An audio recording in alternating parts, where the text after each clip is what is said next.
തെരഞ്ഞെടുപ്പ് രംഗം ചൂടുപിടിച്ചു. രണ്ട് മുന്നണികളിലും സ്ഥാനാർത്ഥി നിർണയം പൂർത്തിയാക്കി. ഇടതുപക്ഷം ജില്ലാ ബ്ലോക്ക് അടക്കം പ്രഖ്യാപനം നടത്തി. UDFിൽ ജില്ലാ ബ്ലോക്ക് ബാക്കിയാണ്. 2 ദിവസത്തിനകം പ്രഖ്യാപനം നടക്കും. UDF 18 വാർഡുകളിലെ നോമിനേഷൻ പൂർത്തിയാക്കി. അതോടൊപ്പം DMKയും കളം നിറയാനുള്ള ശ്രമത്തിനാണ്. 6 വാർഡുകളിലും ബ്ലോക്ക് ഡിവിഷനിലുമാണ് DMK മത്സര രംഗത്തുള്ളത്. ആദ്യം കോൺഗ്രസ് നേതൃത്വത്തിന്റെ പ്രതികരണം കേൾക്കാം.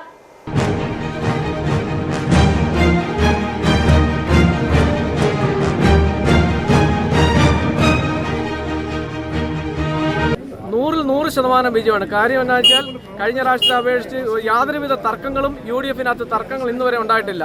ഒറ്റ ദിവസം കൊണ്ട് തന്നെ സ്ഥാനാർത്ഥി നിർണ്ണയം നടന്നിട്ടുള്ളതാണ്. അതുകൊണ്ട് തന്നെ 100% UDF ഉപ്പുതറ ഗ്രാമപഞ്ചായത്ത് പിടിച്ചെടുക്കും. അതുപോലെ തന്നെ കഴിഞ്ഞ കാലത്തിൽ LDF ഭരണകാലത്ത് അഴിമതികളും അതുപോലെ തന്നെ LDFിനകത്തുള്ള തർക്കങ്ങളും ഇന്ന് ജനങ്ങളുടെ മധ്യത്തിലേക്ക് തുറന്നു കാട്ടിക്കൊണ്ട് UDF സ്ഥാനാർത്ഥി ആയിക്കൊണ്ട് ഞങ്ങൾ ഇറങ്ങുകയാണ്. കൂടുതൽ വിവരങ്ങളുമായി ഷിനു ഫിലിപ്പ് ചേരുന്നു. ഷിനു, എന്തൊക്കെയാണ് വിശദാംശങ്ങൾ? സ്വയംഭരണ ഇലക്ഷനുമായി ബന്ധപ്പെട്ട് നാഗപ്പള്ളി ഉപ്പുതറ പഞ്ചായത്തിലാണ് ഇടതുമുന്നണി എൻ്റെ സ്ഥാനാർത്ഥി നിർണ്ണയം പൂർത്തിയാക്കി. ജില്ലാ ബ്ലോക്ക് ഡിവിഷൻ അടക്കം ഇന്ന് പ്രഖ്യാപനം നടത്തിയിരിക്കുകയാണ്.